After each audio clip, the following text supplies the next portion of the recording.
Jean-Philippe Galland, je suis le directeur territorial de l'action sociale de la Croix-Rouge française pour le Tarn-et-Garonne.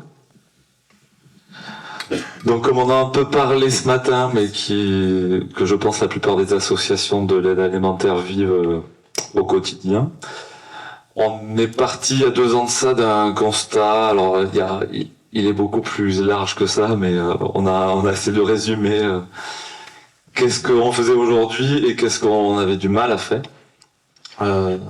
Donc sur la partie alimentaire, les choses classiques, on peut balayer rapidement, mais aujourd'hui les bénévoles, ils ramassent, ils font du tri, ils essaient de respecter la chaîne du froid, ils font la distribution directe selon différentes modalités, mais ça chaque association a trouvé son modèle. On essaie, comme on l'a répété ce matin aussi, d'aller au-delà de l'alimentaire, de faire l'accompagnement social, d'orienter les gens vers les partenaires ou les bonnes structures. On commence par sourire et écouter les gens, et après on a fini à peu près la journée. Pour ce qui nous concerne beaucoup, et beaucoup d'entre nous. Donc par rapport à ce qu'on a vu évoluer au cours des dernières années, on en a parlé ce matin, pas forcément plus de bénévoles, mais plus de personnes à accueillir, pas forcément plus de moyens, et donc il faut faire face à toutes ces demandes supplémentaires. Et essayer de le faire avec une conscience écologique un peu plus aiguë que ce qui a pu être le cas dans les années précédentes. Donc on remarque au niveau de l'aide alimentaire qu'on a des problèmes au niveau de la logistique, qu'on a donc un nombre croissant de personnes à accueillir, qu'on a une gestion des déchets biodéchets qui aussi est une contrainte, qui maintenant est une obligation pour tous les opérateurs qui génèrent plus de 5 tonnes de biodéchets par an, et à partir du 1er janvier pour chaque Français. On a donc, comme on l'a dit ce matin, des locaux qui ont été mis à disposition à une époque où on n'avait pas les mêmes même nombre de personnes et puis pas les mêmes contraintes en termes de sécurité, d'accueil du public, etc. On a des compétences qui sont souvent celles des bénévoles, donc il y a des grandes compétences et des grandes vertus, mais peut-être pas toutes.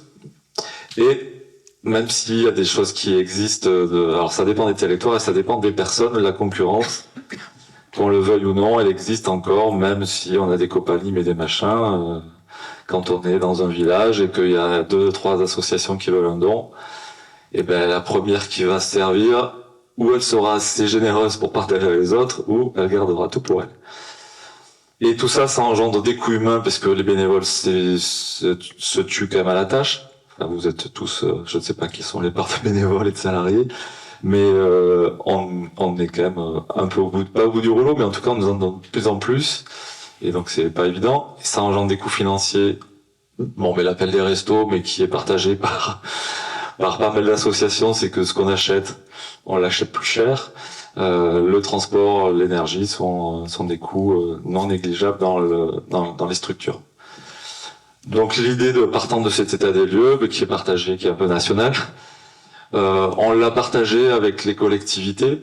On l'a partagé d'abord avant tout avec les associations qui ont bien voulu venir autour de la table. Donc au niveau du Tarn-et-Garonne, puisque c'est une initiative pour l'instant tarn-et-garonnaise, donc il y a les restos, la Croix-Rouge en tant que, on va dire, structure les plus mobilisées sur l'aide alimentaire, mais on y retrouve aussi Emmaüs et le Secours catholique. J'espère le Secours populaire aussi un jour, on verra. Et bien sûr, à partir du moment des projets et qu'on veut fédérer, il faut que les collectivités et l'État soient des partenaires. Et au-delà de ça aussi, tout le réseau du monde agricole, la Chambre d'agriculture, et les autres réseaux du monde agricole comme la Confédération paysanne, etc. Donc aujourd'hui, le projet tel qu'il existe, c'est qu'on a l'idée de mutualiser donc nos moyens logistiques sur un même lieu, d'y mettre aussi les parties administratives, donc les sièges des associations qui voudront y mettre leur siège, d'y mettre des espaces partagés aussi pour la formation, pour accueillir des réunions ou de la sensibilisation sur le côté, tout ce qui va concerner l'aide alimentaire. Et la conséquence, ou même en amont et en aval, ce sera de faire de la production maraîchère sur le site et de faire de la transformation. Aujourd'hui, on a des dons, on en a encore pas mal.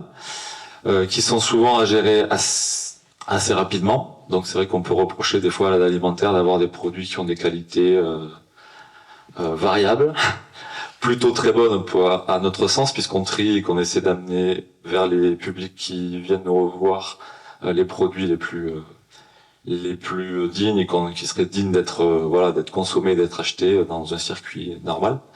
Donc l'idée par contre c'est de transformer et de donner une vie supplémentaire à des produits qui aujourd'hui finissent souvent dans les champs ou dans les composteurs des maraîchers ou des producteurs ou en tout cas pas là où ils auraient pu avoir une destination.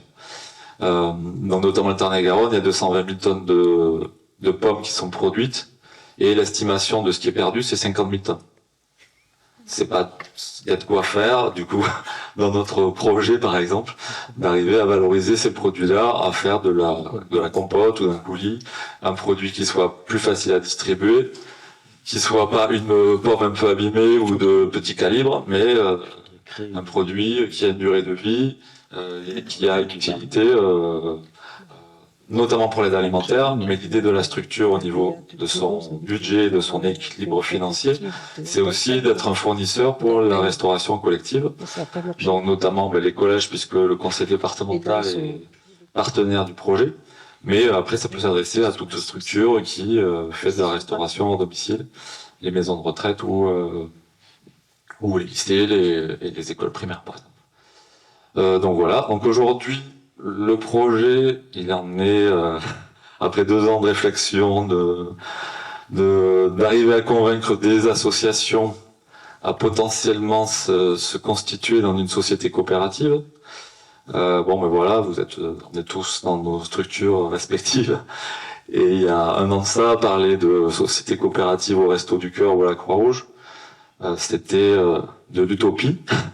Maintenant, c'est étudié en disant bah oui c'est le sens quand même de l'histoire de cette histoire-là. Alors peut-être que l'aide alimentaire elle aura peut-être d'autres formes dont on a parlé ce matin, mais aujourd'hui il y a encore du gaspillage ou des pertes comme on les nomme, et sans doute en se retroussant les manches ensemble de quoi arriver à pallier à cette demande et à ce mur social et écologique qu'il faut bien affronter tous autant que nous sommes.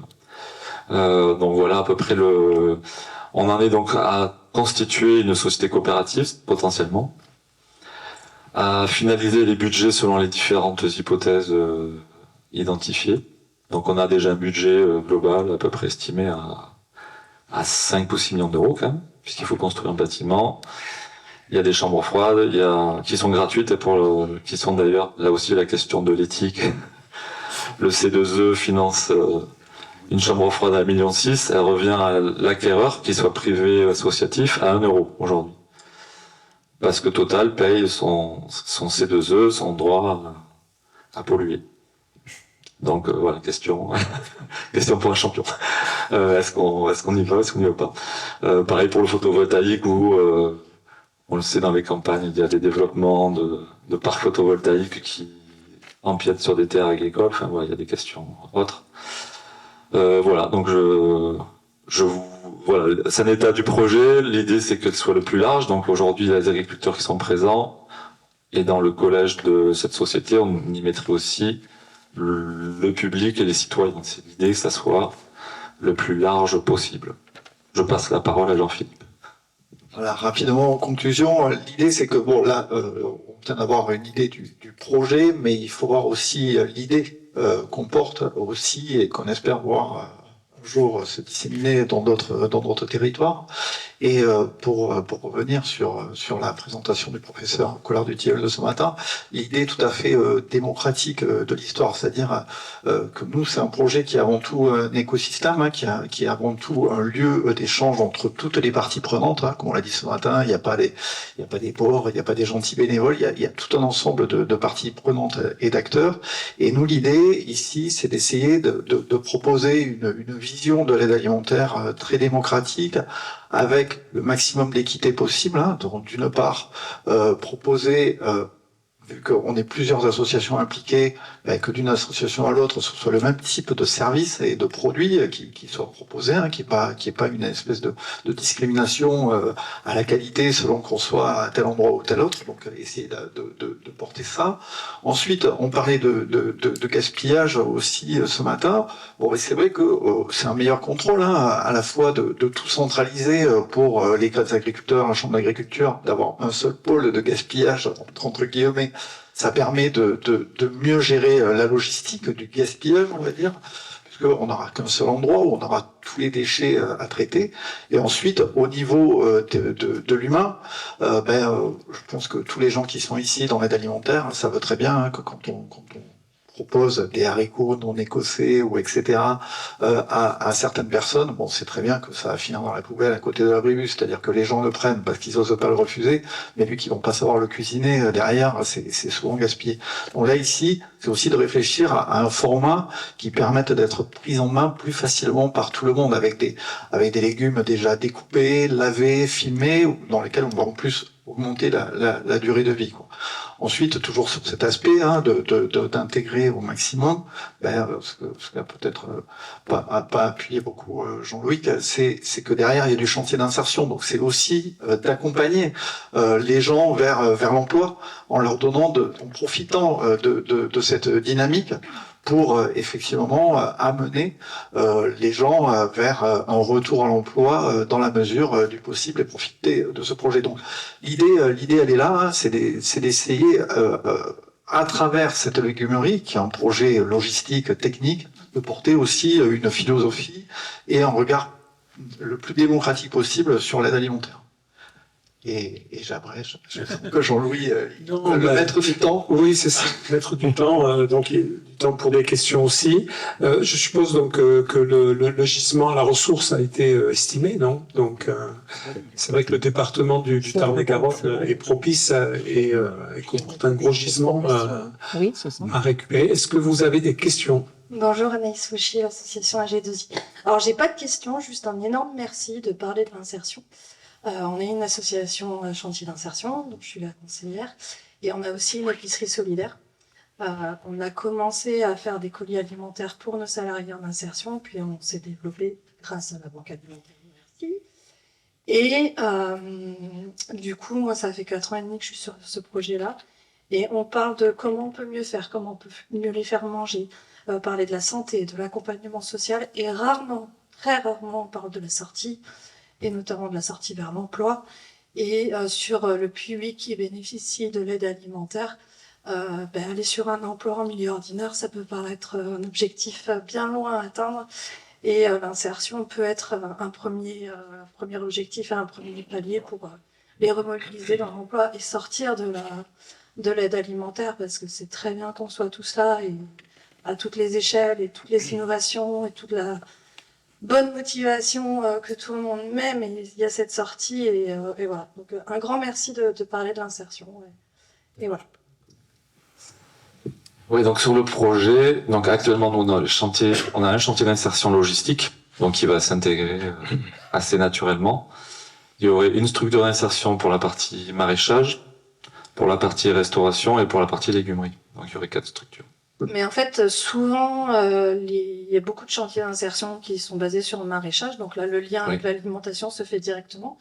Mais le lien social entre les points de distribution et aller vers l'emploi, à ma connaissance, il y en a peu.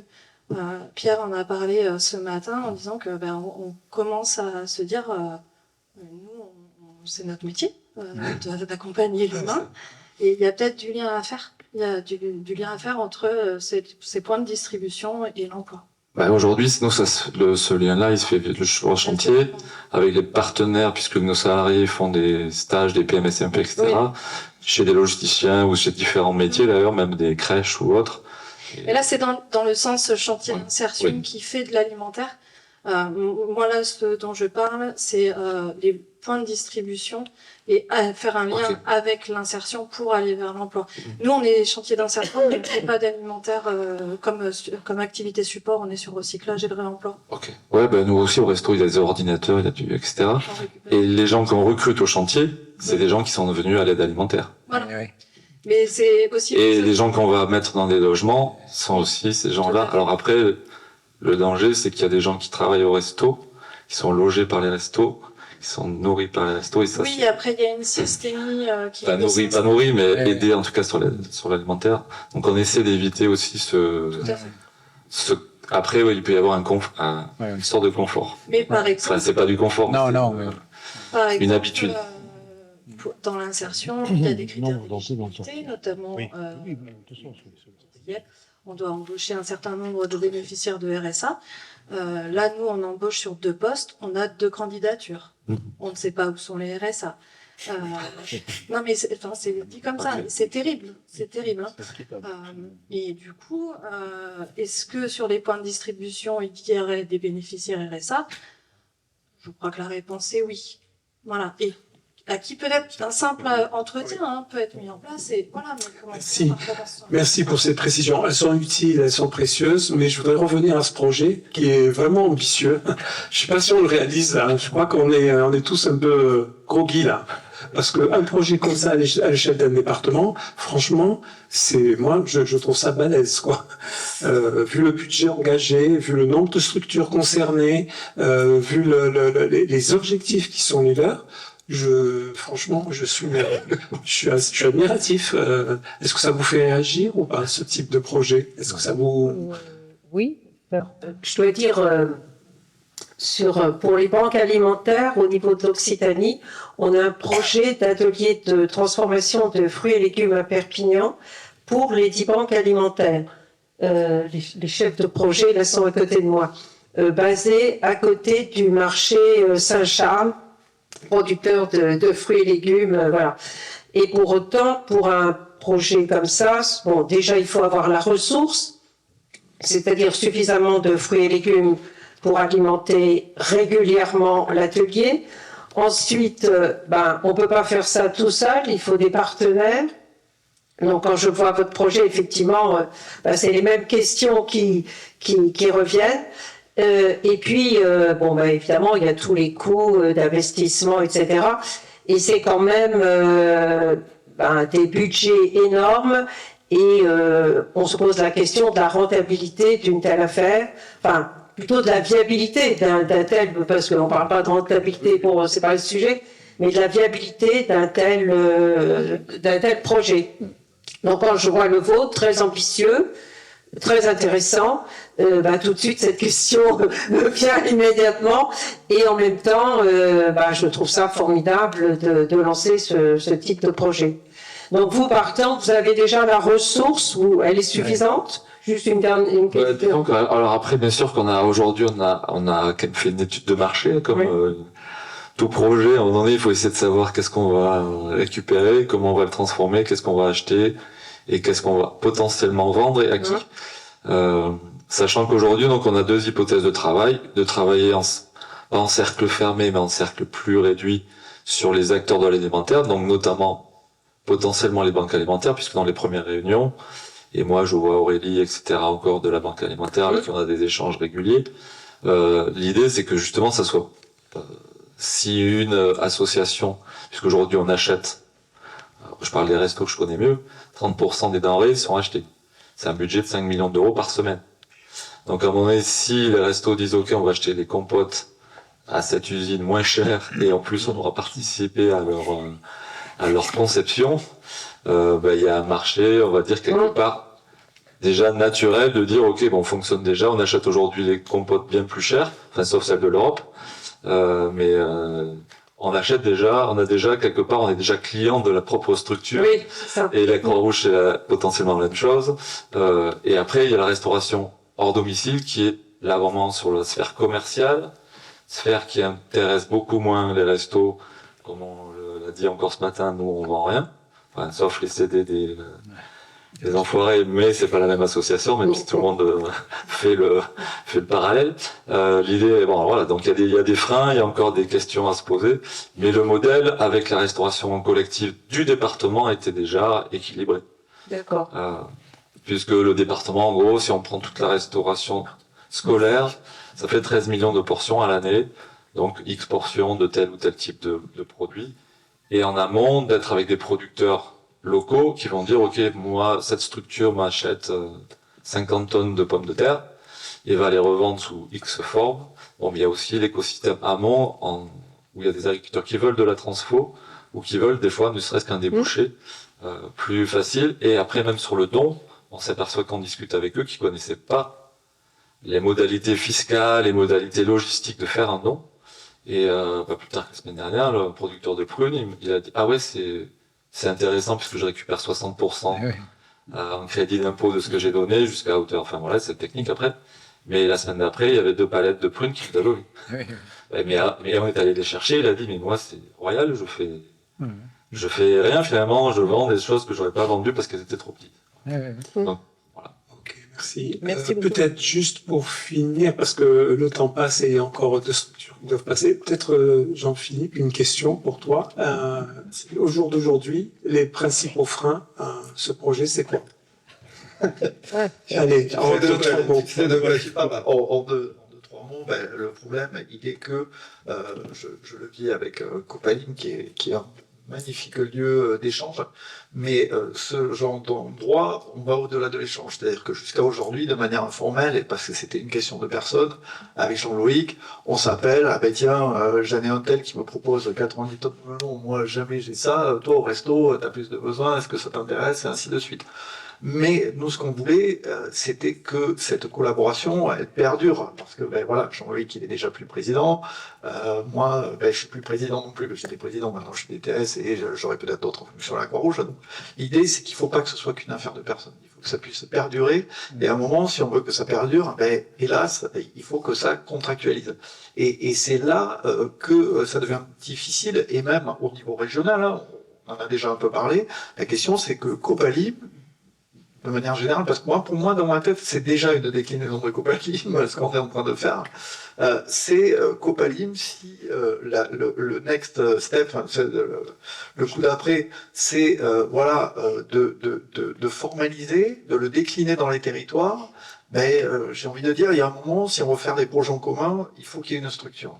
Et là, les principaux freins aujourd'hui, ils sont de trouver une structure qui soit à la fois politiquement correcte, savoir que par exemple, si on faisait une association, qui est président? Est-ce que c'est les restos? Est-ce que c'est la Croix-Rouge? Quel message ça envoie vers l'extérieur d'avoir un président qui est quand même à la limite quelqu'un d'une des assos? Ou alors, après, une société plus civile ou peut-être même un peu plus commerciale, on a parlé de société coopérative, qui peut ne pas être cohérente avec les statuts de chacun des acteurs. Parce que, une société anonyme, ça va pas plaire à un tel, une SCI, ça va pas plaire à un tel, une SIC, ça va être pareil. Donc, moi, les freins, ils sont là, et hélas, mais, comme M. Pélisson, qui est pas là, mais on parlait entre les deux, il me dit, il faut être optimiste, on va bien trouver des solutions sur le plan pratique, parce que, j'ai envie de dire, il y a tellement la nécessité de coopérer. C'est pas rien, les pactes de solidarité, c'est ça, l'idée, et M. Collard-Dutiel l'a encore dit ce matin, on va vers une démocratie, quoi qu'il arrive, quelle que soit la forme qu'elle prend, il faut penser la démocratie alimentaire. Et donc, un écosystème comme ça, dans lequel on peut tous collaborer, et dans notre société d'aujourd'hui, elle passe par les contractualisations. Et parce qu'il y a la nécessité de collaborer, moi aussi, je suis plutôt optimiste sur le fait que même si ça prend beaucoup de temps, et c'est vrai que quand on est dans la tête dans le guidon, comme Jean-Loïc, etc., le temps, il paraît passer au ralenti, et on se dit, mais pourquoi c'est pas déjà fait? Bon, je pense que à moyen terme, il y aura des solutions. Mais le frein, à mon avis, est juridique et politique. Donc, contractualisation, structuration, c'est les défis de la mutualisation d'aujourd'hui et de demain. Donc, on veut bien travailler ensemble, mais ça génère aussi des charges, des responsabilités, des questions aussi importantes et peut-être même un peu existentielles pour les uns et pour les autres. Mais on ne peut pas s'échapper et on doit passer par là. Merci beaucoup en tout cas à vous deux pour vraiment ce défi ambitieux.